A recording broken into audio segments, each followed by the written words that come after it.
Assalamualaikum warahmatullahi wabarakatuh. Ketemu lagi dengan saya di channel saya, Betty Retnaulan. Sebelumnya terima kasih atas perhatian teman-teman semua yang telah subscribe dan share. Dan saya harap bisa dilanjutkan kembali untuk subscribe yang belum atau yang menyaksikan channel saya ini.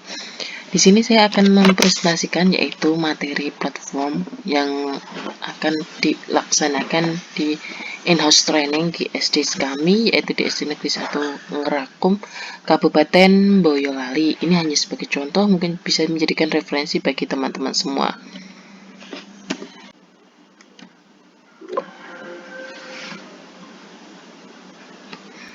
Ya, pada materi ini, sebelum kita melaksanakan in-house, kita dilaksanakan untuk melakukan pretest dahulu. Ini pretest. Kita melaksanakan pretest dahulu. Jadi silahkan mengakun kalau kami di MP4 TK ada di bagian buku panduan IHT-nya. Ya, kita akan melaksanakan orientasi program sekolah penggerak melaksanakan IHT serta refleksi pembelajaran paradigma baru kurikulum merdeka. Ya, capaian pelatihan ini yaitu peserta mengetahui gambaran tujuan dan rangkaian kegiatan program sekolah penggerak dan pelaksanaan IHT bagaimana, dan dapat merefleksikan pembelajaran paradigma baru atau kurikulum merdeka. Pelatihan ini kita laksanakan dengan Merdeka Belajar, jadi tidak usah didikte, kita memberikan IHT kepada guru-guru kita agar mereka mencari berdasarkan pengalaman mereka. Mungkin ini wujudnya atau bisa kita laksanakan sebagai berikut. Ya, sebelumnya ini rangkaian kegiatan program sekolah penggerak. Kita ikut dalam angkatan sekolah penggerak angkatan kedua yang telah seleksi tanggal 27 Agustus sampai 3 Oktober.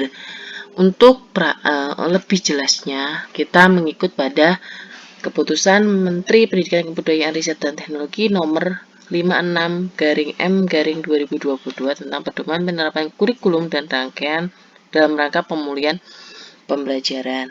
Sedangkan seleksinya berdasarkan Keputusan Direktur Jenderal Guru dan Tenaga Kependidikan nomor 0892-B-HK0103/2000 tentang petunjuk teknis seleksinya.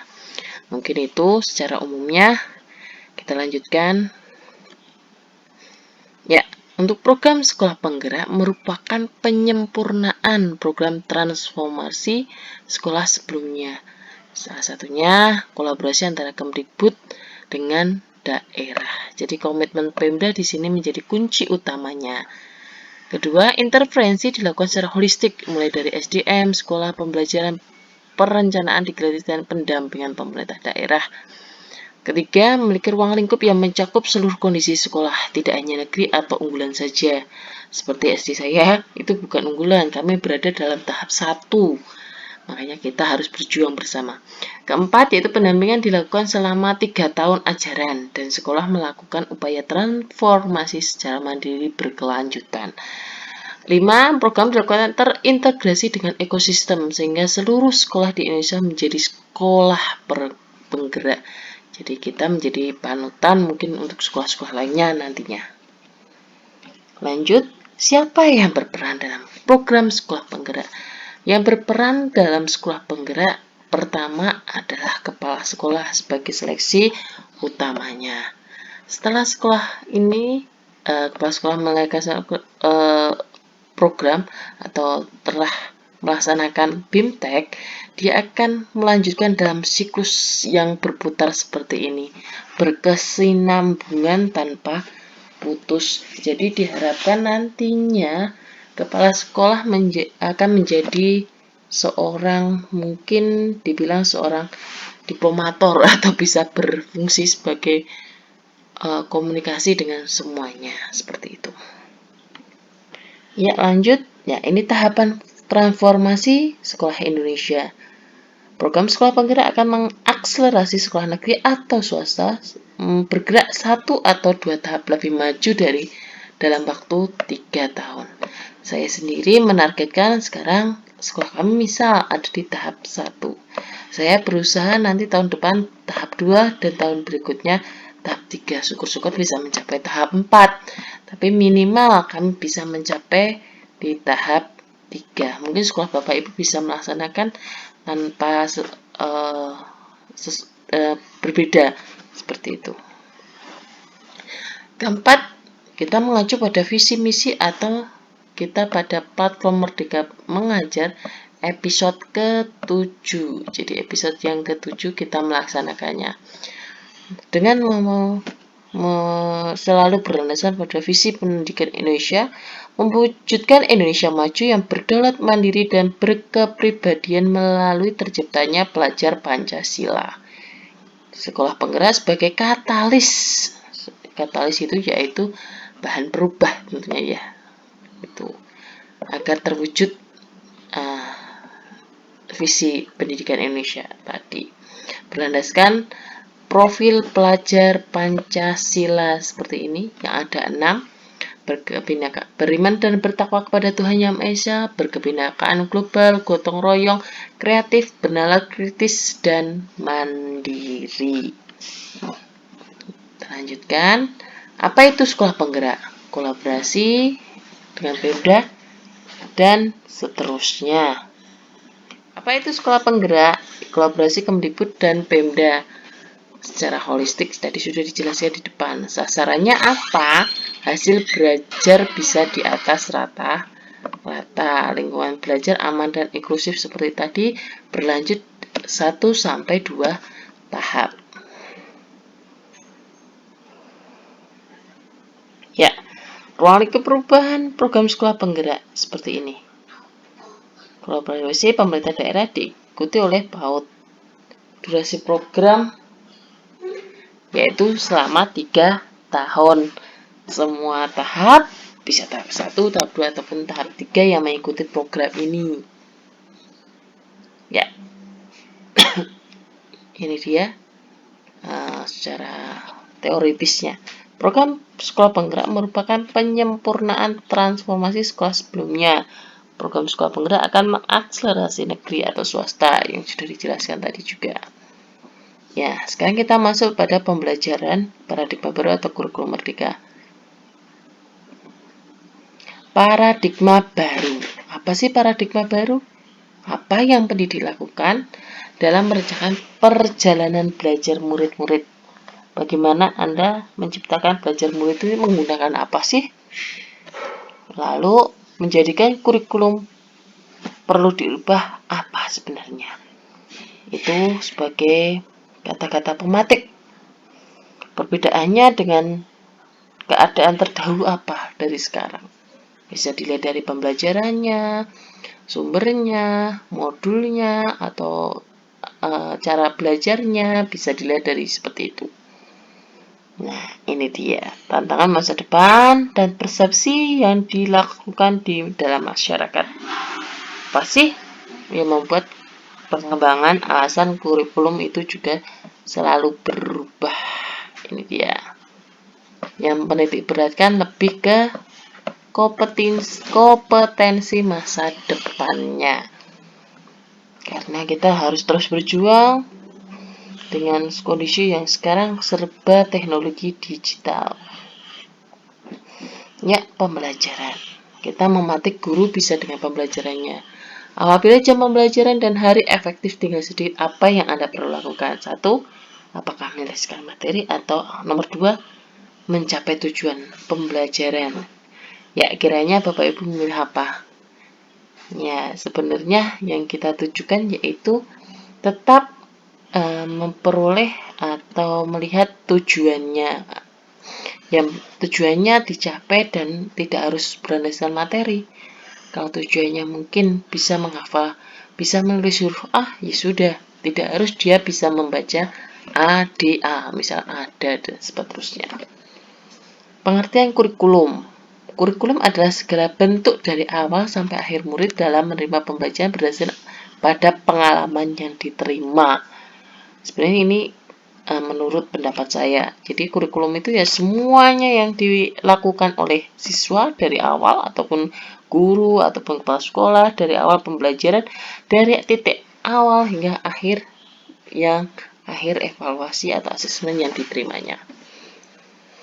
Nah, apakah isi dari runtutan modul atau RPP? Biasanya kita melihat dari 3 itu. Tujuan pembelajarannya, cara pelaksanaan pembelajarannya, dan asesmen atau evaluasinya. Nah, fungsi kurikulum apa sih? Ya, fungsi kurikulum adalah sebagai pedoman dalam pembelajaran di sekolah tentu saja. Ya, perbedaan kurikulum yang dulu dan sekarang berbeda dengan teorinya. Kalau dulu kita menganut teori behavioristik, sekarang kita konstruktivisme atau konstruktivistik, yaitu menitikberatkan pada pengalaman belajar siswa. Guru sebagai pemandunya, jadi tidak menitikberatkan pada ceramah saja guru menerangkan dengan bentuk baku, misal 1+1 ya 2. Perolehan dari mana ya? Misal dengan angka. Bisa juga kita melaksanakan dengan permen, metode-metode yang diperoleh siswa secara keseharian, dengan notabene keseharian siswa, dengan lingkungannya, dan lingkungan sekitar sekolah, lingkungan siswa, dan seterusnya. Jadi, berdasarkan pada pengalaman untuk belajar sekarang. Nah, ini dia. Guru sebagai agen perubahan. Karakter kurikulum Merdeka Belajar yaitu berbasis project atau PBL untuk mengembangkan skill dan karakter sesuai profil belajar Pancasila. Materinya esensial yang dekat-dekat dengan siswa. Tidak perlu sesuai dengan textbook atau modul yang telah ada pada dari Kemdikbud. Fleksibel, guru melakukan pembelajaran terdiferensiasi sesuai kemampuan pendidik dan melakukan konteks muatan lokal. Jadi kita yang saya jelaskan tadi sesuai dengan lingkungan sekitar sekolah masing-masing. Nah, ini konsep kurikulumnya untuk siswa. Ini untuk siswa menjadi dipercaya, dia akan percaya diri, tangguh, dan pembelajaran diutamakan seumur hidup. Nah, belajar itu seumur hidup, kita selalu belajar dan belajar dari pengalaman yang telah ada. Terus skill abad 21, tentu saja dengan era IT dan sebagainya kita harus tetap mengajarkannya. Begitu pula dengan pengembangan berbasis sekolah, KTSP, kurikulumnya dan gurunya harus menjadi teladan, berwawasan, berkompetensi, dan mau berbagi. Tentu ini harus menjadi daya juang kita sebagai para pendidik. Lanjut. Nah, perbedaannya apa kurikulum 2013 dan kurikulum Merdeka? Dari tujuannya, tujuan pembelajaran. Kalau kurikulum 2013 per tahun. Kalau kurikulum Merdeka per fase. Jadi kalau untuk SD atau PAUD itu fase A, lalu B, C untuk SD. Jadi A untuk kelas 2, 1 dan 2 fase A, kelas 3 dan 4 fase B, dan kelas 5 dan 6 fase C. Ini 2 tahun. Jam pelajaran bagaimana? Dihitungnya per tahun. Nanti kita jelaskan di belakang. Kalau ini jam belajar dihitung per minggu. Per minggunya ada berapa sih? Seperti itu. Capaian pembelajaran berfokus pada rumusan untuk konteks base. Kalau ini capaian pembelajarannya berfokus pada kompetensi dan materi esensial gitu. Menggunakan pendekatan tema. Dulu kan tema 1, tema 2 dan seterusnya. Kalau kita pendekatannya project based learning atau PBL dengan mata pelajaran profil pelajaran Pancasila terintegrasi seperti itu. Ini penjelasannya, silahkan dicermati.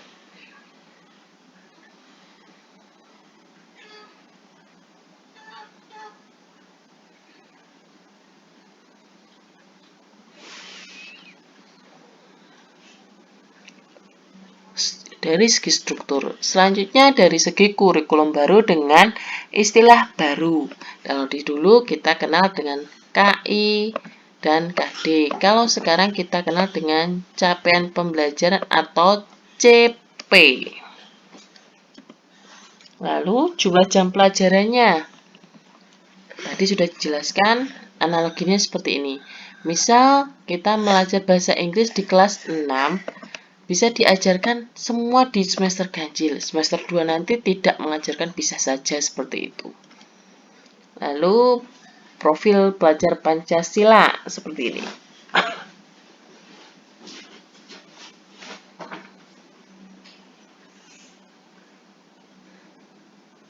Jadi untuk SD, peserta didik SD menyelesaikan minimal 2 kali, sedangkan SMP dan SMK minimal 3 kali. Lanjut TIK, ini yang menjadi agak kembali lagi dari dulu, KTSP 2013, TIK di SMP hilang, sedangkan sekarang muncul kembali, seperti itu. Lah, untuk SD, nah ini perbedaannya. Untuk mata pelajaran IPA dan IPS, kelas 4, 5, dan 6 mata pelajarannya berdiri sendiri. Pada kurikulum paradigma baru, IPA dan IPS akan diajarkan bersamaan. Disebutlah dengan IPAS. Ini nanti akan terpisah pada jenjang SMP kembali. Dan pada jenjang SMA nanti akan tidak ada peminatan, tapi akan dilakukan pemilihan seperti itu. Ini perbedaannya untuk IPAS tadi di jenjang SMP. SD. Nah, setelah kita selesai mempelajari hal-hal tadi, menjelaskan, saatnya kita mengerjakan LK. Kita lakukan dengan secara berkelompok. Silahkan Bapak Ibu Guru bisa melaksanakan LK tersebut secara mandiri. Terima kasih. Demikian presentasi saya. Oh iya, LK bisa didapat dari paradigma baru yang kita pelajari di LK-LK sebelumnya, atau LK yang ketika kita peroleh dari sekolah penggerak, biar kita saling terkoneksi. Begitu, terima kasih. Mohon maaf apabila ada salah kata dan salah ucap. Mungkin apa yang saya sampaikan ada yang salah, saya mohon maaf. Mungkin bisa menjadi referensi. Terima kasih. Silahkan untuk subscribe dan like untuk selalu menjadikan manfaat bagi semuanya. Alhamdulillah apabila di-share. Terima kasih. Salam penggerak. Wassalamualaikum warahmatullahi wabarakatuh.